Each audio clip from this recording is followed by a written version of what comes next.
같죠.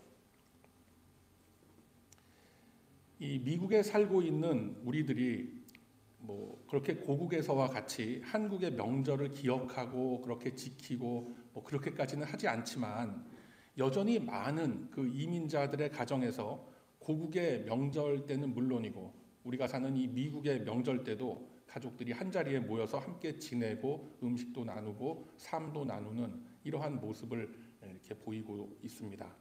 그런데 그러한 자리에서 보면은 언제나 그 후유증이 남는다라고 하지요. 어떤 후유증일까요? 어떤 후유증이 남을까요? 명절을 지나고 나면은. 특히나 많은 여성들이 명절을 쇠고 나면 사실상 골병이 든다라고 합니다. 예를 들자면 뭐 이런 일이 있을 수가 있죠. 이제 명절이라고 시댁에 가서 이렇게 쭉 보면은 온 가족들이 다 모여 있어요. 뭐 사촌들, 뭐 시고모, 뭐 해갖고 다들 모여 있어요. 또 몇 년 가야 얼굴 한번 볼까 말까한 그런 분들까지도 다 모여 있는 경우들이 참 많이 있습니다. 그래서 이렇게 보면은 미국에 살아도 차례를 지내는 그런 경우도 있고 하루 종일 음식을 차려놓고 뭐 어떤 분들은 화투를 노는 분도 있고 또 윷을 놀기도 하고 다 그렇지 않습니까? 그리고 또 어떤 사람들은 거실에다가 아주 대형 스크린에다가 스포츠 중계하는 거 이렇게 또 보면서 또 그냥 그렇게 열광을 하고 다 그렇게 합니다. 그렇지 않아도 다음 주에 슈퍼볼이 있죠. 다음 주 오후 3시에 이렇게 슈퍼볼도 하고 그렇습니다. 자, 그런 속에서 빠질 수가 없는 게 바로 음식과 또 포도주, 술, 이런 건데 항상 여성들의 어떤 희생과 헌신의 노동력이라는 것이 뒷받침되게 되는 겁니다. 해도 끝도 없는 그 음식상과 산더미같이 금방금방 쌓이는 그 설거지거리들. 그래서 명절을 한번 쇠고 나면은 많은 여성들이 우울증 증세가 심해진다라고도 하고 또 한국에서 나오는 뉴스를 보니까 명절 쇠고 나면은 이혼율이 그렇게 확 올라가는 그런 현상까지도 나타난다고 합니다. 아마 이곳 미주 한인들의 모습도 그렇게 크게 다르지는 않을 것 같습니다. 이러한 생활 속에 여러 가지 그 어려움과 또 삶의 무게들을 함께 이렇게 나눌 수가 있으면 한결 수월할 텐데 현실은 별로 그렇지 못하다라는 점에서 이 시대를 살아가는 우리들의 이런 고통들이 다 있는 것 같습니다. 명절을 지내고 이제 집으로 돌아오는 차 안에서 보통 아내가 제 아내를 지칭하는 거 절대 아닙니다. 여러분 오해하지 마세요. 보통 일반적으로 그렇다는 겁니다. 많은 여성분들이 올해는 이 명절이 딴 때보다 더 힘들었던 것 같아. 이건 난 너무 피곤해서 따로 휴가를 하나 얻어서 좀 쉬든지 해야지. 너무 힘들어 죽겠네. 막 이렇게 토로를 하는 경우가 있을 수 있어요. 그런데 옆에 있는 영원한 남의 편, 그 남편이라는 분이 호응을 해주거나 위로를 해도 시원찮을 텐데 그 정도를 가지고 그래. 옛날에 우리 어머니는 한 달에도 몇 번씩 제사상 차리고 손님 치르고 그러면서 다 사셨는데 이 편한 세상에 전기밥통이 밥해줘, 세탁기가 빨래해줘, 식기세척기가 다 설거지해줘. 아니 옛날 대가족에 비하면 사실 우리 지금 친척들 모이는 거 아무것도 아닌데 아니 이걸 갖고 힘들다 하면 어쩌라는 거지? 막 이런 반응을 보이는 그런 경우가 있단 말이에요. 그렇게 핀잔을 준다면 여러분들 무슨 마음이 들겠어요? 또 이런 경우도 있죠. 그래도 당신 힘든 거 알아서 아까 보니까 설거지할 때 우리 어머니가 당신 저 앞치마에다가 그래도 몇 장 이렇게 딱 찔러주고 하던데 시어머니 대신에 그 남편이 대신 생색을 내는 그런 경우도 있습니다. 어떻습니까, 여러분? 이 남자들이 그냥 가만히 그 아내의 하소연을 듣고만 있어도 될 텐데 이렇게 괜한 소리를 해갖고 이 아내들이 폭발하는 그런 경우가 이렇게 많이 있더라는 겁니다. 그런 이야기 듣고 사실상 여성분들이 가만히 있겠습니까? 아니 내가 무슨 당신네 집안 파출부야? 파출부도 그렇게까지 일을 시키면은 더블을 줘도 안 한다고 하는 세상인데 아니 딸랑 그래 이거 돈 3만 원 딸랑 그거 주면서 뭐가 어쩌고 어째?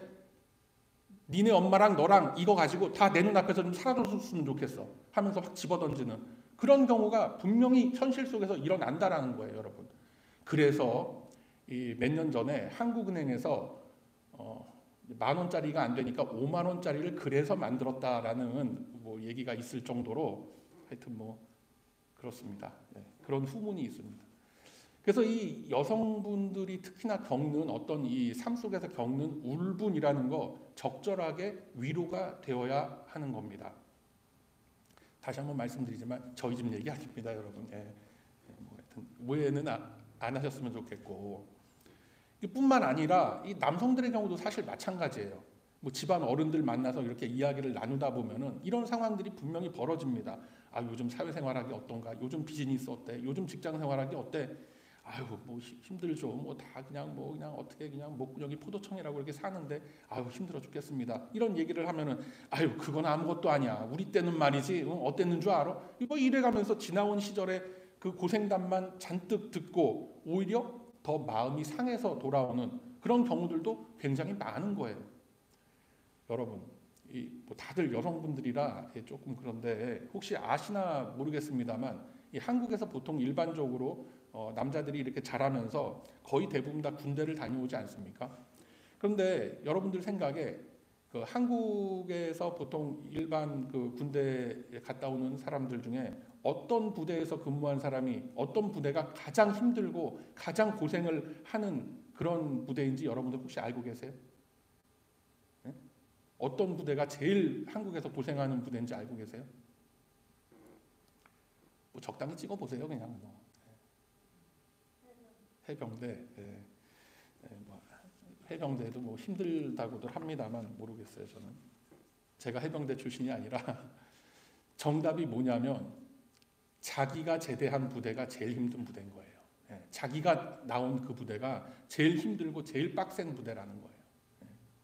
그만큼 그 누구도 나의 현재 당하는 고통과 그 어려움의 질고라는 것을 제대로 이해한다라는 것은 사실상 어려운 일입니다.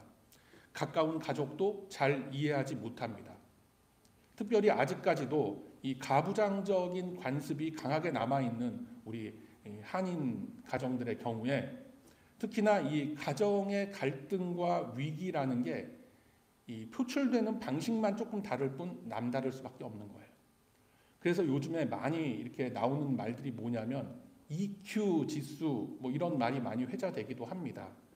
감성 지수라고도 하는데 타인의 감정에 공감하는 그 감성의 폭, 이해의 폭이 얼마나 넓고 깊은가라는 것을 가늠하는 그런 기준으로 사용하기도 하는 겁니다. 이는 단순히 감정을 느끼는 것을 넘어서 다른 사람들의 입장에서 생각하고 그들의 마음을 헤아릴 수 있는 능력을 의미한다라는 겁니다. 그것을 가리켜서 우리가 공감 능력 이렇게 이야기도 합니다. 이렇듯이 사람은 타인의 처지를 놓고 공감하면서 긍휼히 여기기가 굉장히 어렵습니다. 그렇기 때문에 이 공감 능력을 이렇게 많이 갖고 있다라는 것은 사실상 큰 은사 중에 하나입니다. 그런데 이거는 선천적인 은사가 아니라 후천적으로 개발 발전되는 은사인 줄로 믿습니다. 그렇기 때문에 바로 여기서 우리 창조주 하나님은 우리 인간이 감정적으로 한계를 느낄 때에도 여전히 변함없는 사랑과 긍휼로서 우리를 감싸주심을 기억하라 라고 말씀하는 겁니다.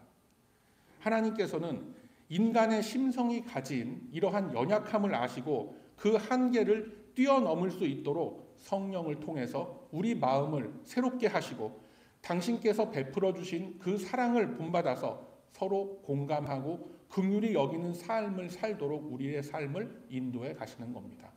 자, 오늘 본문의 말씀은 바로 이러한 하나님만이 갖고 계신 공감 능력, 긍휼히 여기심이라는 것이 과연 어떤 모습을 통해서 우리의 실존에 전달이 되는가라는 것을 정확하게 보여주고 계시다라는 것입니다. 자, 14절 말씀 보면 본문 14절 말씀 보면 자녀들은 혈과 육에 속하였다라고 되어 있습니다. 그러면 누구의 자녀들이에요? 누구의 자녀들을 얘기하는 겁니까? 바로 하나님의 부르심을 입은 저와 여러분을 의미하는 겁니다. 혈과 육에 속해 있다라고 하시는 거예요. 성령을 체험했고 주시는 말씀으로 은혜를 입고 우리가 하루하루 살아감에도 불구하고 우리들은 여전히 혈과 육으로 표현되는 육신의 장막을 입고 있는 그 한계를 우린 넘지 못하고도 있는 겁니다. 여러분, 우리가 인생을 살아가면서 겪는 여러 가지 내면의 그 괴로움과 고통들, 불안감, 절망감, 좌절감, 슬픔 이런 것이 막 엄습해 올 때가 있어요. 왜 그럴까요? 이 문제는 내가 처해 있는 물리적 환경의 좋고 나쁨과 큰 상관은 없는 것들입니다. 물론 당장 뭐 건강이 안 좋다던가 아니면 경제적인 환경이 나빠져서 궁지에 몰렸을 때 사람은 당연히 고통스러워하고 절망감이 들고 불안한 마음이 들게끔 됩니다. 그러나 보다 궁극적인 문제는 사람이 가지고 있는 죄성에 있는 거예요. 분명히 믿음으로 살아간다라고 자처하지만 육신의 연약함이 주는 한계, 다시 표현하면은 실존의 삶 속에서 죄의 어두움이 우리에게 주는 악한 영향력 아래서 우리가 벗어난다라는 것이 무척 어렵습니다. 당장 내가 살고 있는 나의 삶이 흔들리고 내가 처해 있는 상황과 환경이 뒤집힘에도 불구하고 그냥 무사태평하면서 은혜로 믿음으로 이러면서 지낼 수 있는 그런 분들 뭐 송진현 목사 정도 빼고 뭐 누가 있겠습니까? 사실상 아니죠. 그런 사람 없습니다, 여러분.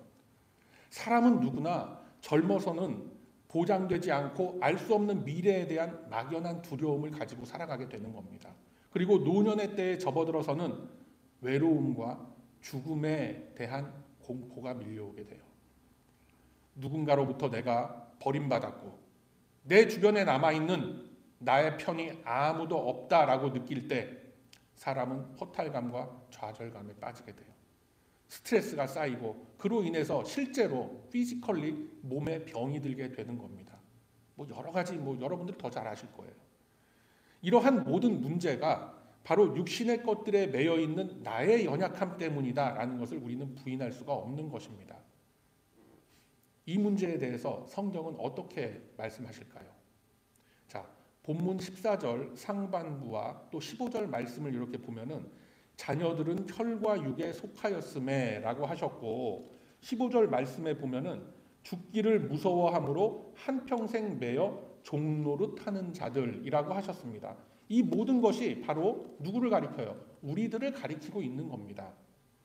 이러한 우리의 연약함을 아시고 하나님께서는 구원의 방법으로서 우리의 죄 문제를 즉 시험당함으로써 고통스러워하는 삶과 이 영혼의 모든 문제로부터 벗어날 수 있는 방법을 우리에게 딱 주신 겁니다. 그게 뭡니까, 여러분? 그게 뭐예요? 그 방법이 바로 예수 그리스도를 우리에게 주신 것입니다. 뭐 목사님이니까 맨날 뻔한 얘기 하는 거지 뭐 목사님만 믿는 게 아니라 나도 예수님 열심히 믿는데 왜 내가 처해 있는 이 현실의 문제는 하나도 해결이 안 됩니까? 이런 생각 여러분 드시죠? 자, 이 문제에 대해서 성경은 이렇게 말씀합니다. 성경 찾으실 수 있는 분 찾아보세요. 요한복음 16장으로 가보세요. 요한복음 16장 신약성경 176쪽 신약성경 176쪽 요한복음 16장 33절의 말씀을 저와 여러분이 한 목소리로 읽도록 하겠습니다. 자, 함께 읽습니다. 요한복음 16장 33절 시작. 이것을 너희에게 이르는 것은 너희로 내 안에서 평안을 누리게 하려 함이라. 세상에서는 너희가 환난을 당하나 담대하라. 내가 세상을 이기었노라. 아멘. 세상을 이기신 주님이 우리에게 이 세상 속에서 평안을 누리게 하십니다. 분명히 우리가 살다 보면 그렇게 느끼지 않습니까? 예수 믿는다고 해서 내가 살아가는 인생의 모든 문제, 내 실존의 모든 문제가 없어지는 것처럼 그렇게 보이지는 않죠. 그러나 우리가 예수를 믿은 후에는 성령을 체험하고 말씀의 은혜로 내가 젖어든 후에는 그 내가 접하고 있는 그 실존의 문제가 더 이상 나에게 그렇게 큰 문제가 되지 않고 오히려 나를 붙들고 계신 주님만 바라보게 되도록 사람이 변화가 되는 겁니다. 잘 보세요.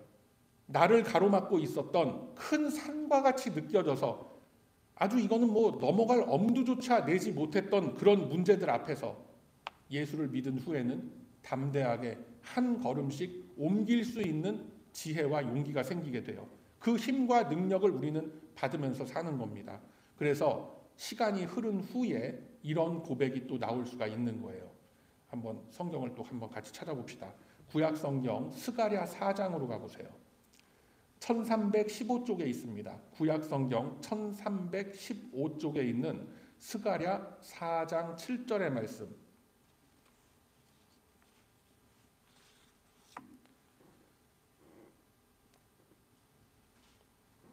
자, 이 말씀도 우리가 함께 읽어보도록 하겠습니다. 스가랴 4장 7절의 말씀, 구약 성경 1315쪽.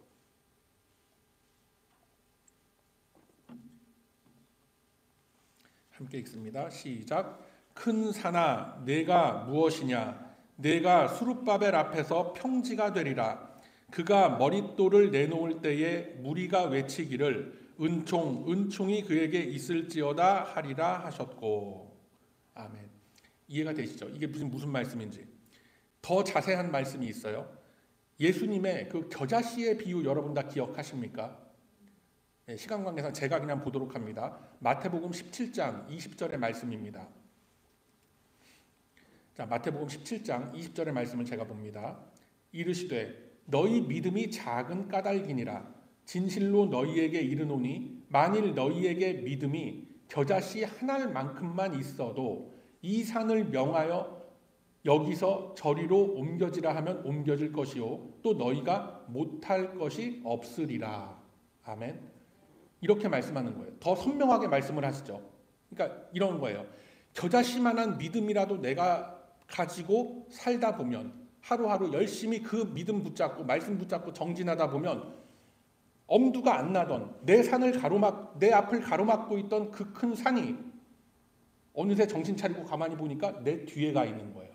나도 모르게 그 산을 넘은 거예요. 그걸 보고 뭐라고 하느냐? 이 산을 저리로 가라라고 하면 그 산이 움직인다라고 말씀하시는 거예요. 이해가 되시죠? 지금 무슨 얘기인지. 우리들이 이제껏 살아온 인생을 되짚어보면 우리가 지나왔던, 우리가 밟아왔던 모든 순간들이 다 이 같은 원리로서 우리네 삶 속에 일어났었던 겁니다. 이 인생의 시간이 사실 굉장히 깁니다, 여러분. 믿음 생활 수십 년에 걸쳐서 50년, 60년에 걸쳐서 내 인생에 일어난 일이었기 때문에 그냥 쉽게 실감하지 못할 뿐이에요. 여러분, 오늘 본문의 말씀은 바로 이러한 하나님의 역사하심이 어떻게 일어났다라고 합니까? 예수님께서 육신을 입으시고 우리들이 삶 속에서 당하는 똑같은 고통과 고난과 시험을 겪으심으로 인해서 우리를 체휼하시고 공감하셨기 때문에 저와 여러분을 위하여 십자가의 구원을 이루셨다라는 것을 말씀하고 있는 것입니다. 자, 해서 본문 다시 히브리서 2장 16절의 말씀을 보면 오직 아브라함의 자손, 즉 저와 여러분을 붙들어 주시기 위하여 예수님은 우리네 삶 속에 들어오셔서 바로 시험받는 우리들을, 고통당하는 우리들을 도우실 수 있다라고 하셨음을 믿으시기를 바랍니다. 예수님은 친히 우리의 삶 속에 들어오심으로써 우리의 고통을, 그리고 구체적으로 표현하면은 우리가 겪는 좌절과 절망과 그 불안감 등을 직접 짊어지셨습니다. 그래서 우리가 이 사실을 믿는 믿음으로 주님께 나아가서 나의 마음을 드리고 나의 삶을 주님께 드리면 주님은 반드시 나를 짓누르고 있던 문제들로부터 견디고 박차고 나아갈 수 있는 힘과 용기를 주심을 믿습니다. 그래서 본문 18절 마지막 어절에 능히 도우실 수 있다라고 말씀을 하셨는데 여기서 이 도와줄 수 있다라는 이 어휘가 어떤 뜻이냐면 단순히 그냥 헬프한다라는 의미가 아니라 bring aid라는 의미예요. 그러니까 치유해 주시고 낫게 한다라는 의미인 겁니다. 이처럼 예수님께서 우리를 치유해 주시고 우리를 실존의 현실의 연약함 속에서부터 구원해 주실 수 있는 근거는 그가 가진 신적 초월성뿐만은 아닙니다. 예수님께서는 당연히 성자 하나님이시고 성부와 함께 천지를 지으신 그런 분이십니다. 말씀으로서 존재하시는 삼위 하나님의 한 위격이신 분이에요. 그분이 예수님이세요. 그러나 그 말씀으로 존재하시는 분이 이제 육신을 입고 이 땅에 나셔서 우리 인간이 겪는 모든 생로병사와 희노애락을 다 겪으신 겁니다. 그래서 예수님은 하나님의 백성들이 기뻐할 때에 함께 기뻐하셨습니다. 가나의 혼인잔치 우리가 다 살펴봤죠. 예수님은 하나님의 백성들이 슬퍼하고 통곡할 때 함께 눈물을 흘리셨습니다. 나의 고통, 나의 괴로움을 이미 다 알고 나의 곁에서 나를 위로하시고 격려하시는 분이심을 우리는 믿습니다. 사실 우리 배단위 교회가 대부분 이 여성도님들이 좀 많으시기 때문에 예수님의 이러한 실제적인 모습이 곧잘 그려지지 않을 수가 있습니다. 그러나 한번 여러분 생각을 해보시길 바랍니다. 제가 지금 설교 말씀 처음 시작하면서 이 명절 같은 때에 여성들이 겪는 고통과 어려움, 또 특히 이 미국 사회에서 여성으로서 또 아시안 이민자로서 살아오면서 여러분들이 겪으셨던 그 삶의 고난과 서름이라는 게 있습니다. 어디선가 다 그런 것들이 있죠. 뭔가 눈에 보이지 않는 그런 찝찝한 어떤 그런 불이익을 당하고 억울한 일을 당해도 어디 가서 하소연할 때도 없이 마음을 끓일 때 많은 여성분들 누구에게 찾아가서 하소연하고 싶습니까? 누구를 찾아가서 하소연하고 싶어요?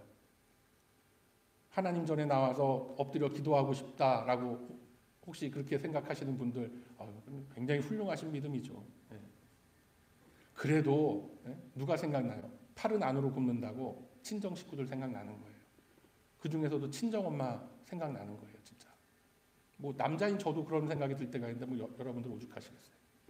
내가 어떤 투정을 부리고 나의 고통을 다 토로해도 항상 내 편 들어주고 나를 위로해주고 격려해주는 그 든든한 존재가 누구나 마음속에 영원한 고향처럼 남아있는 어머니의 품일 것입니다. 그리고 주님은 결코 이러한 성도들의 고통, 특히나 여성들의 그 눈물을 결코 그냥 간과하지 않으신다라고 분명히 말씀하셨습니다. 그 근거가 어디 있을까요? 자, 오늘 나눠드린 말씀 카드에 있죠. 이사야 66장 13절의 말씀 우리가 함께 읽습니다.